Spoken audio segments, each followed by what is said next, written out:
we have Maya Taylor, who's the fastest woman in the state of Indiana. Welcome to the Top Times podcast. How are you today? Hi, I'm good. How are you? You're good. Coach Ina, welcome. Thanks for joining us.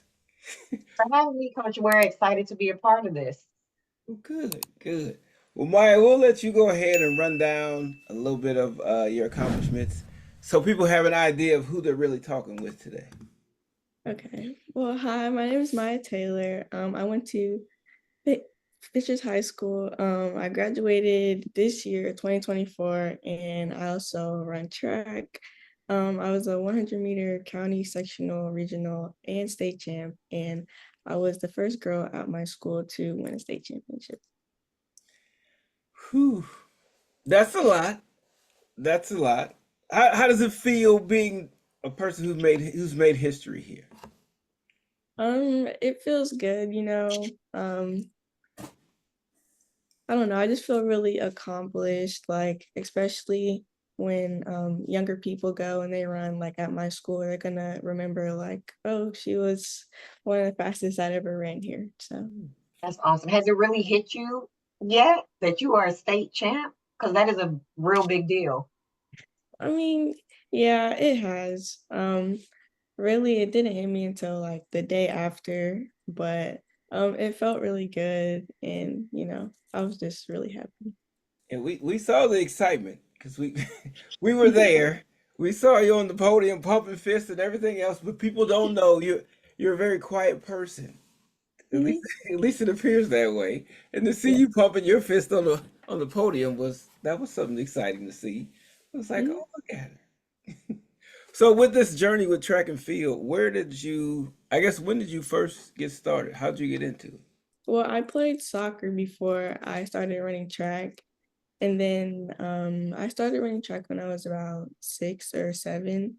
I ran for the Indiana Storm Track Club all the way until now.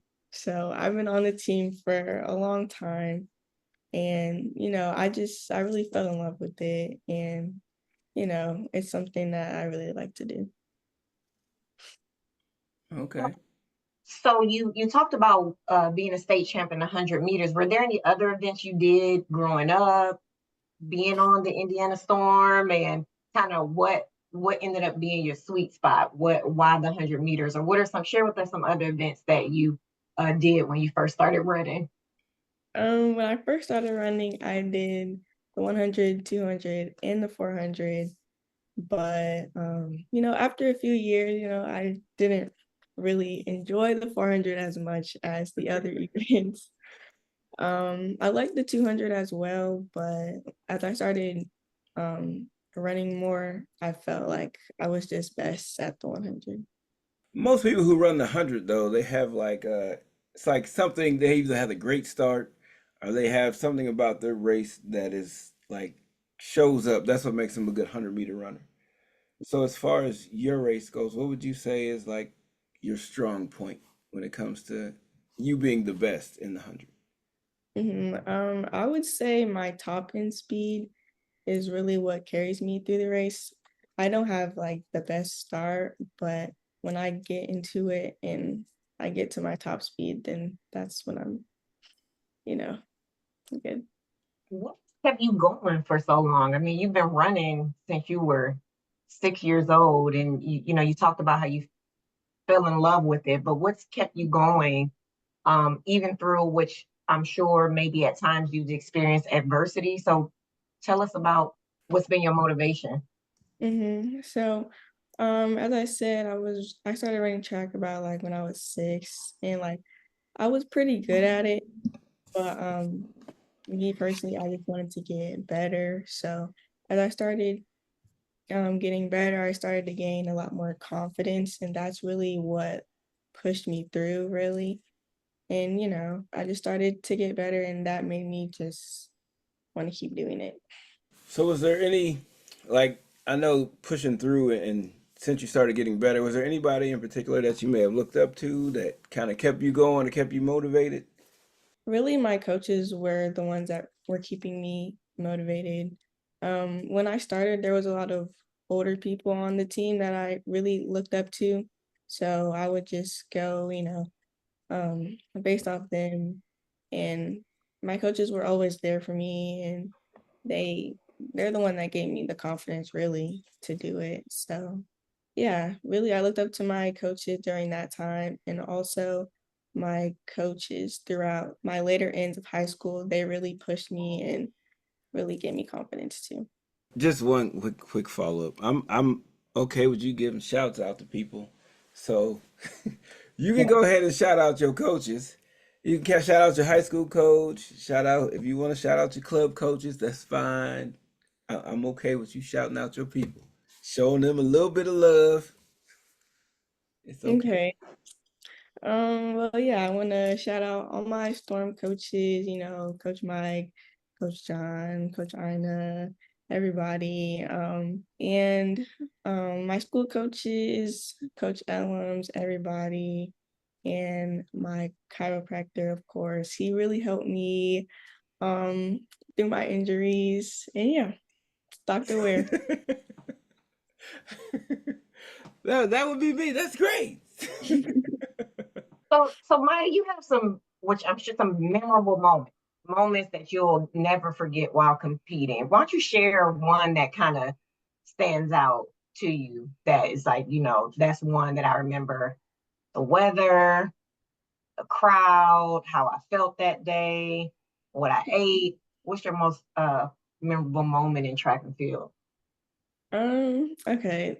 It was kind of a long time ago. I forget what year it was, but I was running Storm Track, and our 4x1 had placed at nationals. I think we got fourth, and like everybody on the team was in high school, but I was in like seventh or eighth grade. And I just remember being like youngest on the team, and um, I don't know, it was just a really happy moment because we've been like working hard and everything, and it paid off, and I still remember it to this day. So Okay. Speaking of nationals and 4x1s, now we've I saw you frown up. I want to know how did you last year at nationals 4x1? You all mhm, were really in the mix, and we ran out the exchange zone. mhm. That was an extreme disappointment for everybody who was running, including the coaches. When it comes to like stuff like that, like setbacks, disappointments, that type of stuff, how do you handle that? Well, specifically that situation, I just had to tell myself like it's just a sport, like it's not the end of the world. But also I had next year to compete as well. So I just knew that like to make up for it, I would have to like do good during my own season. So that was kind of your motivation to keep you going throughout the season. Yeah. Do you feel like that poured over into your teammates and you motivating them because they saw how you navigated that kind of detour? Um, Hmm. because it happens in track. Do you feel like how did you keep your team motivated, if at all, or did they just you're like Coach Ware said, very quiet. So um, how did you motivate them even being a quiet storm? I mean, afterwards, everybody was mad, I would say, but um, like nobody really felt that great, and there was a lot of emotions going on and stuff like that. So, we really just came together and just said, it's fine. Like we didn't point the blame or anything. We just came back as a team and just said it was okay. So with that, what is it that you would say is probably a I mean, you have to get over these disappointments, right? Bounce back, those types of things. What would Mm. you think is an important value that athletes should have in terms of going through a sport, dealing with the ups and downs? What are some of those things that you would feel like are important? I would say like perseverance and just not quitting, because like when things go bad, like or when you get injured, like you can't just quit. You can't just like stop in that moment.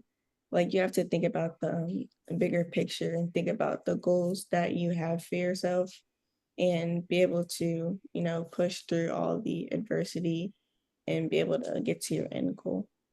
Now, with that being like, when you're talking about end goals, what do you see as like in terms of you, what do you want from the sport? What's like long-term, short-term goals from the sport? Okay, so I mean, one of my short-term goals was to be able to run in college, and that worked out for me. But I guess like a long-term goal would just be getting better and just doing good at the collegiate level. What would you say is a most important value for an athlete to have? I would say just like confidence. Because like if you don't have any confidence in yourself, like no one's really gonna have any confidence in you. And confidence helps because like especially when no one else believes in you, you can believe in yourself. And when you're more confident, I feel like you do better. Is there anything that you've done to continue to build your confidence that could help other athletes who may not be as confident? They're trying really hard, they're practicing, but it's just not clicking yet. Any tips you can share about, how to build on that confidence? I would just say like well, I'm not gonna say that, but like regular athletes, they just like go to practice and go through the emotions of things. But really, I would say you need to like do more than that. Like you need to practice outside of practice or like lift outside of your sport and just, do extra things to try and get better. Now, it sounds like what you were saying there is that the people who are good just go do what they're supposed to do in practice, but the Mhm. people who are trying to be great, Mhm. they go and do a little bit extra. Would Right. that would be what you consider like separates those people, like the good people from the great people? Yeah, definitely. That that drive, that motivation. Hmm. What's probably one of the biggest life lessons you've learned from being involved in track and field? Well, track, it's like you have to be devoted to your sport. You have to be really like determined. And there's a lot of things you have to, like, it takes up a lot of your time. So, like, you're gonna have to not be able to do certain things to be able to be good, if that makes sense. Mhm. It does make sense.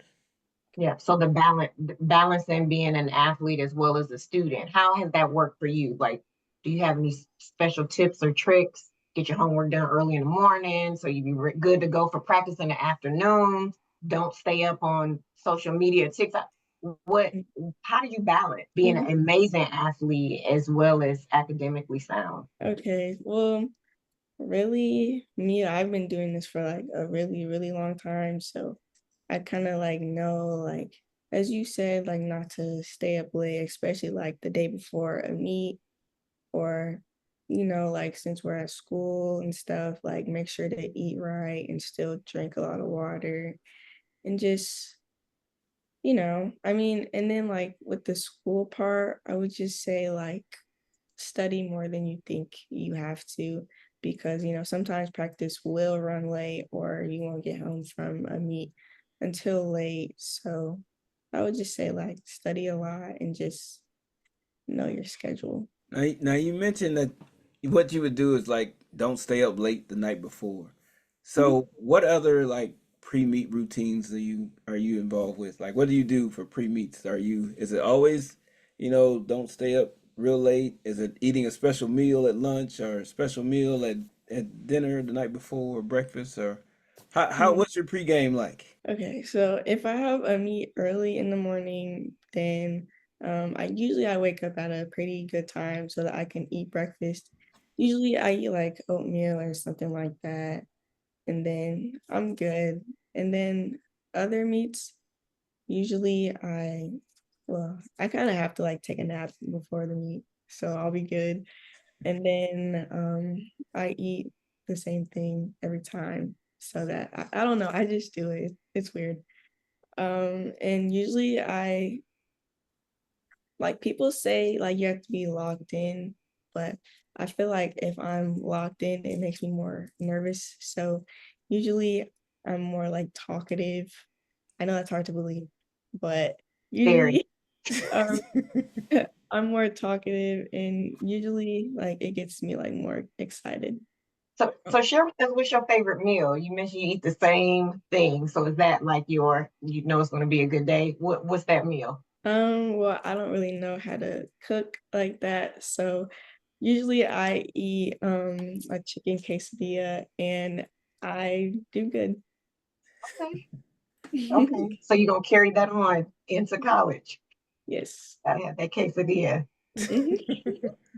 Speaking of college, where are we heading off to, and what actually caused you to decide to go there? I'll be attending the University of Louisville, and I decided to go there because when I visited there, like their campus was just really pretty.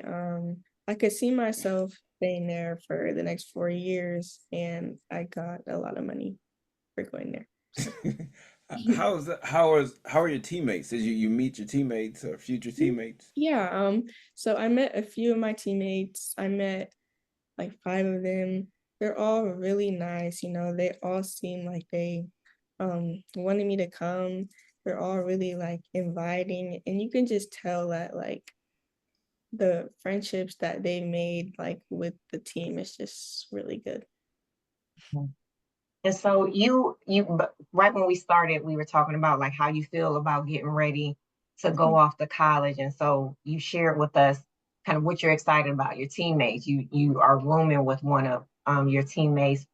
What gives you pause and how are you going to go about pushing through that based on what you've learned from your experience as an athlete from now until going to college? I mean, really, I'm just gonna like stick to the same plans that I've been doing. I'm not gonna change anything to major or anything, but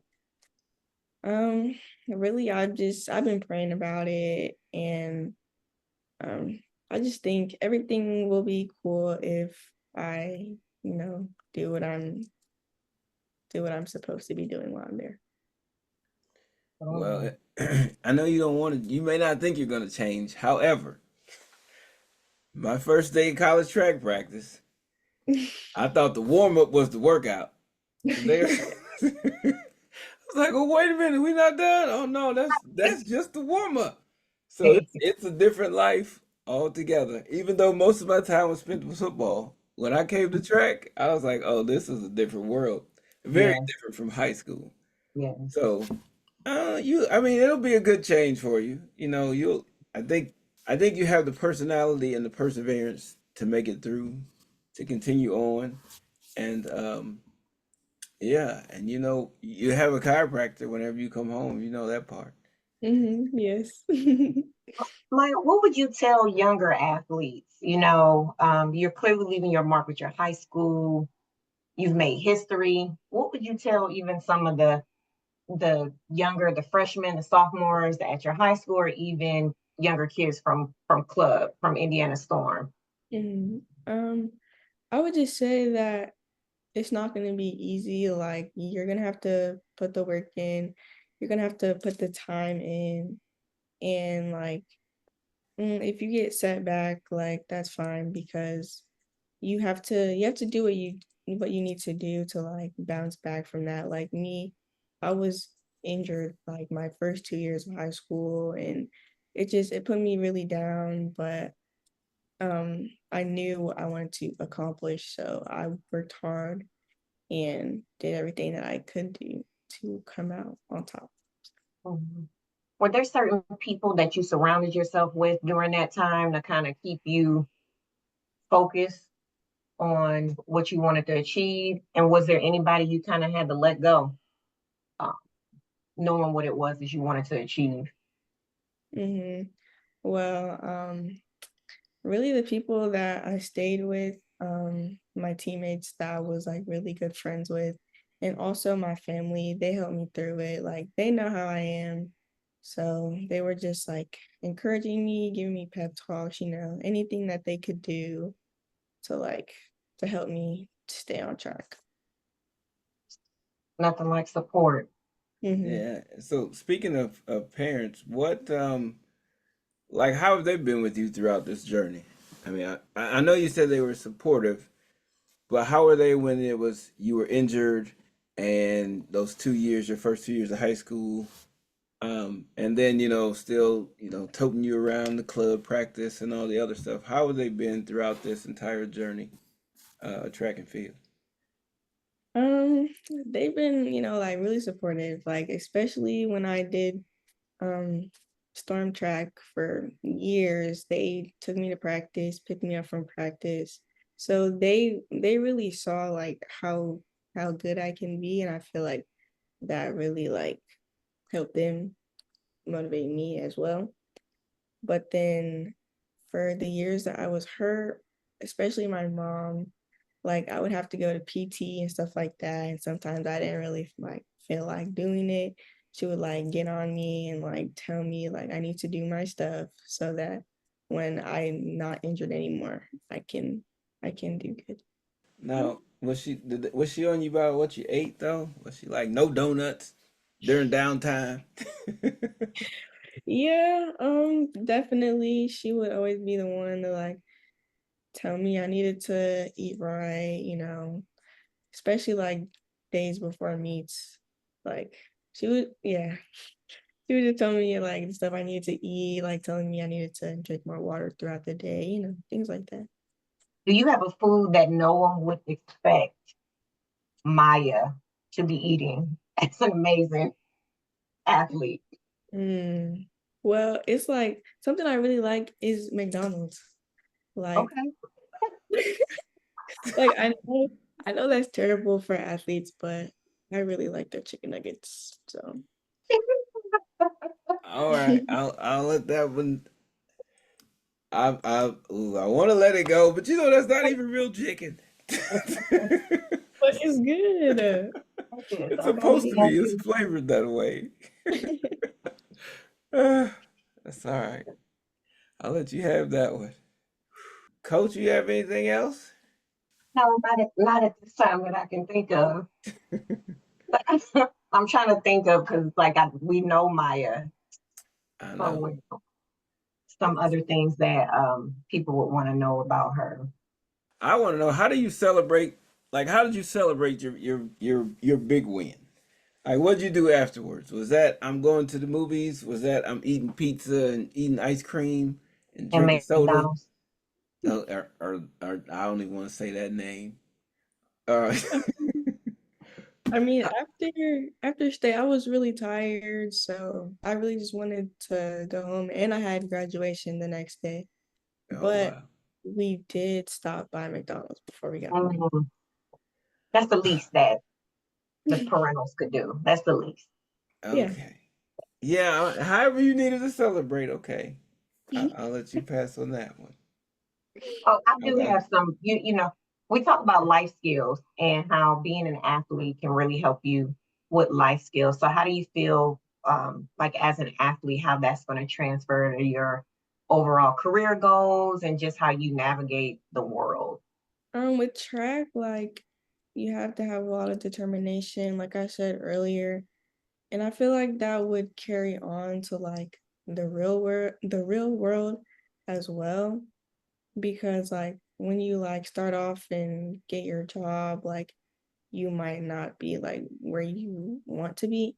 But like in a few years, if you work hard, then you'll like get the position you want to get or something like that. I would agree. I would say that most athletes have that over other people Mhm. because you've experienced the work that's been necessary to get to a place, and then Mhm. you've experienced the disappointment that comes Right, along with not getting exactly where you want to, but still being able to continue forward. I right. think, and you can kind of like think on your feet. You're adaptable. Most people Mhm. have this. They're not that way. And there was a while there when I would hire someone, I would like they had an extra nod if they were like an athlete at one point in time. Like Mhm. I found that to be it's a certain pattern that you see with people who are athletes. So, Right. well, was there anything else you would like to say? No, but I just wanted to tell you guys thank you for having me on this podcast. Absolutely. It's a pleasure to Of have course. you on it. Thank you. Excited to share you with the world. I know. And more. And you're our first one, and it's all Virgos on this first podcast. That's exciting. But I Yes. do so well, I'm gonna have my question here. So you never worked with a chiropractor before, have you? Oh, yeah, that's a good, You yeah. hadn't. So what was it that you expected when you came in, and then what was it like afterwards? When I came in, like I didn't, it was like the complete opposite of what I expected. Like I thought, you're just gonna be cracking my whole body, like pulling on my arms, pulling on my legs and stuff like that. And I thought it was gonna be like uncomfortable and like hurt. But like when I got in there, like it was a nice vibe and everything. And everything felt like really good afterwards too, which was I was kind of surprised about. So we put a little work in, made a little magic happen, got you together kind of quick, huh? Yes. It was, yeah, yeah, it was pretty quick. Hmm. But nonetheless, good stuff. Yes. Now I'm gonna take this little part and use it. Oh, be like, see, she told you, listen. Mhm. Right. All right. Coach, you have anything else? No, I don't. All I right. do not. Maya, we want to thank you for joining us. It's been a Of course. pleasure having you. Yes. Thank you so much, Maria.